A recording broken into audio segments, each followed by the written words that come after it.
Cuando hablamos del antiguo Egipto, todos imaginan pirámides, faraones y jeroglíficos, pero pocos saben que detrás de esa grandeza existía un sistema contable sorprendentemente avanzado para su época. La contabilidad en Egipto no nació por negocios privados, nació por una necesidad del Estado: controlar la riqueza del imperio y garantizar el cobro de tributos. En una civilización donde no predominaba la moneda, la economía se medía en bienes reales: trigo, cebada, ganado, lino, cerveza, aceites, miel y materiales de construcción. Y para no perder el control, surgieron los primeros contadores de la historia, los escribas. Los escribas eran funcionarios altamente preparados. Aprendían matemáticas, registros administrativos y escritura sagrada.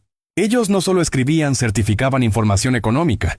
Su herramienta principal eran rollos de papiro y muros donde plasmaban datos en jeroglíficos, un lenguaje que combinaba símbolos numéricos y palabras para representar cantidades exactas.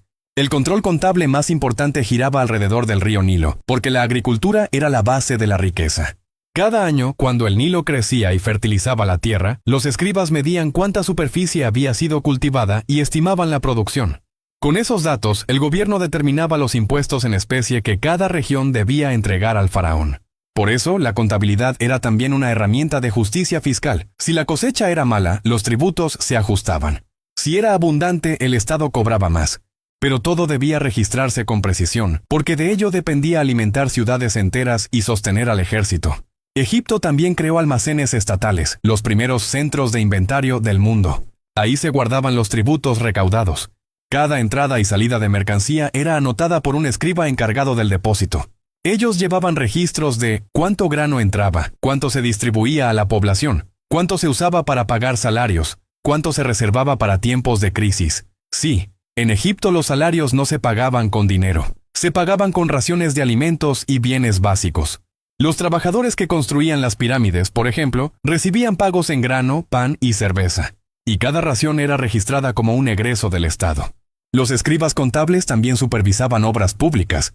Para construir templos o pirámides se debía registrar cantidad de obreros, días trabajados, raciones entregadas, material utilizado, bloques, madera, metales, transporte logístico por barco o tierra. Eso convierte a Egipto en una de las primeras civilizaciones que practicó control del costo de proyectos, miles de años antes de que existiera la contabilidad de costos moderna. Otro punto clave es que los egipcios realizaban auditorías internas rudimentarias. Existían supervisores que revisaban que los escribas no alteraran cantidades, porque el registro contable era considerado un documento oficial del imperio. Manipular datos era un delito grave, ya que afectaba directamente al Estado.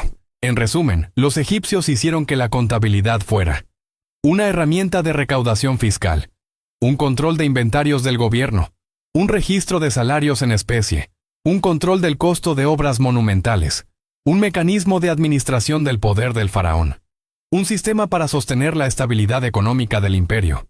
Gracias a ese control, Egipto pudo administrar recursos por milenios, sostener guerras, construir monumentos eternos y alimentar a su pueblo. Porque desde entonces entendieron algo que sigue vigente hoy. El dinero puede cambiar de forma, pero si no se registra, se pierde. Y si se registra, se controla. Y Egipto no solo construyó pirámides, construyó los cimientos del primer control contable de un imperio.